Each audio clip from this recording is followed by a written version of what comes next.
ಮುಗಿಸ್ಕೊಂಡು ಮನೆಗೆ ಬರ್ತಾ ಇದ್ದೆ. ಸಂದೇಶ್ ಅವರ ಒಂದು ಕಾಲ್ ಬಂತು. ಅವ್ರು ಹೇಳಿದ್ದು ನನಗೆ 5 ನಿಮಿಷದಲ್ಲಿ ಮನೆಗೆ ರೀಚ್ ಆಗೋಕ್ಕೆ ಎಷ್ಟು ಹೊತ್ತು ತೊಗೊಳುತ್ತೆ ಅಂತ ಕೇಳಿದ್ರು. ನಾನೊಂದು 10 ನಿಮಿಷ ತೊಗೋಬೋದು, ಮನೆಗೆ ಹೋದ್ಮೇಲೆ ನಾನು ಕತೆ ಕೇಳ್ತೀನಿ ಅಂದರೆ ಯೂಶಲಿ ನನಗೆ ಫೋನಲ್ಲಿ ಕತೆ ಕೇಳೋ ಅಭ್ಯಾಸ ಇಲ್ಲ, ಅದೊಂಥರ ಕಾನ್ಸಂಟ್ರೇಷನ್ ಇರಲ್ಲ, ಅಲ್ಲಿ ಗಮನ ಹೋಗ್ಬಿಡುತ್ತೆ. ನಾನು ಮನೆಗೆ ಹೋಗಿ ಕತೆ ಕೇಳ್ತೀನಿ, ಯಾಕಂದ್ರೆ ಅವ್ರು ಬರಬೇಕಿತ್ತು ಉಡುಪಿಯಿಂದ, ಬಟ್ ಆವಾಗ ತುಂಬಾ ಮಳೆ ಇತ್ತು, ಬರೋಕ್ಕಾಗಲಿಲ್ಲ. ಸರಿ ಓಕೆ, ಕತೆ ಶುರು ಮಾಡಿದ್ರು. ನಾನು 5 ನಿಮಿಷದಲ್ಲಿ ಕತೆ ಮುಗಿಸ್ಬಿಡ್ತೀನಿ ಅಂದರು. ಹೇಳಿಬಿಟ್ಟು ಸಂಗೀತ ಬಾರ್ ಆ್ಯಂಡ್ ರೆಸ್ಟೋರೆಂಟ್ ಅಂತ ಟೈಟ್ಲ್ ಅಂದರು. ಸರಿ ಓಕೆ, ಕೇಳೋಣ ಕತೆ, ಇನ್ನೊಂದು 5 ನಿಮಿಷ ಮನೆಗೆ ಸೇರ್ತೀನಲ್ಲ ಅಂದ್ಕೊಂಡೆ. ಶುರು ಮಾಡಿದ್ರು, ನನಗೆ ನಿಲ್ಲಿಸಿ ಅಂತ ಹೇಳೋದಕ್ಕೆ ಮನಸ್ಸೇ ಬರಲಿಲ್ಲ. ಮನೆಗೆ ಹೋದೆ, ಕಂಟಿನ್ಯೂ ಮಾಡಿದೆ. ಆಲ್ಮೋಸ್ಟ್ 1.5 ಗಂಟೆ ನಾನು ಕತೆ ಕೇಳಿಸ್ಕೊಂಡಿದ್ದೀನಿ ಅವತ್ತು. ನಮ್ಮಮ್ಮ ಯಾರ ಹತ್ರ ಮಾತಾಡ್ತಿದ್ದೆ ಕೇಳ್ತಾರೆ. ನಾನು ಶು ನಂಗೆ ಡಿಸ್ಟರ್ಬ್ ಮಾಡಿಬಿಡಿ ಅಂತ ನನ್ನ ಫುಲ್ ಗಮನ, ನಾನು ನಿಜವಾಗ್ಲೂ ಫೋನಲ್ಲಿ ಕತೆ ಕೇಳಿಸ್ಕೊಳ್ಳೋಕೆ ಇಷ್ಟ ಇಲ್ಲ. ಬಟ್ ಸಂದೇಶ್ ಅವ್ರು ನರೇಟ್ ಮಾಡಿದಾಗ 1.5 ಗಂಟೆ ಫೋನಲ್ಲಿ ಕೂತ್ಕೊಂಡು ನಾನು ಕತೆ ಕೇಳಿಸ್ಕೊಂಡಿದ್ದೀನಿ. ಅದಾದಮೇಲೆ ನನ್ನ ಮುಖದಲ್ಲಿ ಒಂದು ನಗು ಇತ್ತು. ನಮ್ಮಮ್ಮ ಯಾರ ಹತ್ರ ಮಾತಾಡ್ತಿದ್ದಾಳೆ, ಯಾಕಿಷ್ಟು ನಗ್ತಿದ್ದಾಳೆ ಅಂತ. ಅಷ್ಟು ಅದ್ಭುತವಾಗಿ ಒಂದು ಕತೆ ಮಾಡ್ಕೊಂಡಿದ್ದಾರೆ. ನನಗೆ ತುಂಬಾ ಇಷ್ಟ ಆಯಿತು. ಐ ಥಿಂಕ್ ಓವರ್ನೈಟ್ ಡಿಸಿಷನ್ ನನಗೆ, ನಾನು ಈ ಸಿನಿಮಾ ಮಾಡಬೇಕು ಅಂತ ನಾನು ಡಿಸೈಡ್ ಮಾಡಿದ್ದು. ಆ್ಯಂಡ್ ಸಂದೇಶ್ ಅವ್ರು ಹೇಳಿದಂಗೆ ಭಾಳಷ್ಟು ಜನ ಅಂದ್ಕೊಂಡಿದ್ದಾರೆ ನಾನು ಸಿನಿಮಾ ಮಾಡ್ತಿಲ್ಲ ಅಂತ. ಸೊ ಇವತ್ತು ಈ ಒಂದು ಪತ್ರಿಕಾಗೋಷ್ಠಿಯಲ್ಲಿ ಹೇಳ್ತಾರೆ, ನಾನು ಸಿನಿಮಾ ಮಾಡ್ತಿದ್ದೀನಿ, ಒಂದು ಮಲಯಾಳಂ ಸಿನಿಮಾ ಮಾಡ್ತಿದ್ದೀನಿ. ಇದಕ್ಕೆ ಮುಂಚೆ ನಾನು ತತ್ಸಮ ತದ್ಭವ ಸಿನಿಮಾ ಬಗ್ಗೆ ನೀವೆಲ್ಲರೂ ನೋಡಿದ್ದೀರಾ, ಬರೆದಿದ್ದೀರಾ. ಸೊ ಹಾಗೆ ಈ ಒಂದು ಸಿನಿಮಾದಲ್ಲಿ ನನ್ನ ಪಾದಾರ್ಪಣೆ ಆಯಿತು.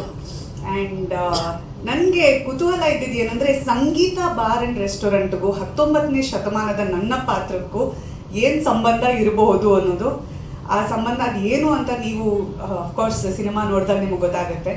ಸೊ ನನಗೆ ಈ ಸಿನಿಮಾಲಿ ಈ ಪಾತ್ರ ನನಗೆ ಏನಕ್ಕೆ ಒಂಥರ ಫುಲ್ಫಿಲ್ಮೆಂಟ್ ಅಂತ ಅನ್ನಿಸ್ತಿದೆ ಅಂದರೆ, ನಿಮ್ಮೆಲ್ಲರಿಗೂ ಗೊತ್ತಿರೋ ಹಾಗೆ ನಾನು ಹೆಚ್ಚಾಗಿ ಮಲಯಾಳಮಲ್ಲಿ ಸಿನಿಮಾಗಳು ಮಾಡಿರೋದು. ಸೊ ಈ ಸಿನಿಮಾಲಿ ನಾನು ಕೇರಳ ರಾಜ್ಯದ ರಾಣಿ ಆಗಿ ಮಾಡ್ತಿರೋದು.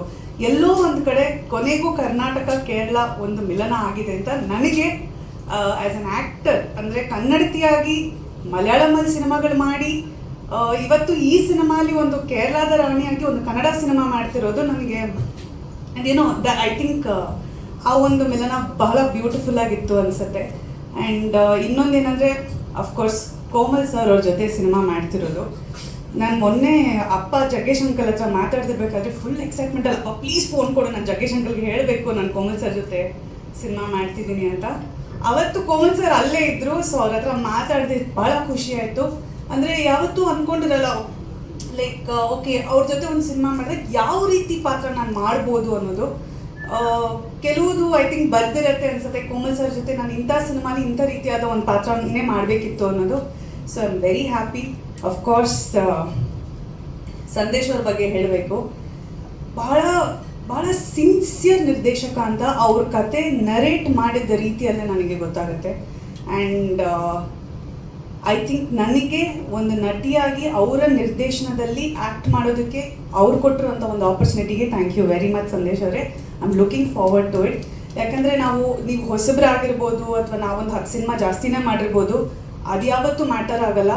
ನಿಮ್ಮ ಟ್ಯಾಲೆಂಟ್, ನಿಮ್ಮ ಒಂದು ಸಿನ್ಸಿಯರಿಟಿ, ನೀವು ಎಷ್ಟು ಈ ಸಿನಿಮಾಗೋಸ್ಕರ ಮಾಡ್ತಿದ್ದೀರಾ ಅಂತ ನಾವೆಲ್ಲರೂ ನೋಡಿದ್ದೀವಿ. ಸೊ ನಮಗೆ it's an honour to act ನಿಮ್ಮ ಡೈರೆಕ್ಷನಲ್ಲಿ. ಆ್ಯಂಡ್ ನಮ್ಮ ಪ್ರೊಡ್ಯೂಸರ್, ಥ್ಯಾಂಕ್ ಯು ಸರ್. ನೀವು ಬಂಡವಾಳ ಹಾಕ್ತಿದ್ದಿದ್ರೆ ನಮಗೆಲ್ರಿಗೂ ಈ ಸಿನಿಮಾ ಆಗ್ತಿರ್ಲಿಲ್ಲ. Thank you very much. And all my co actor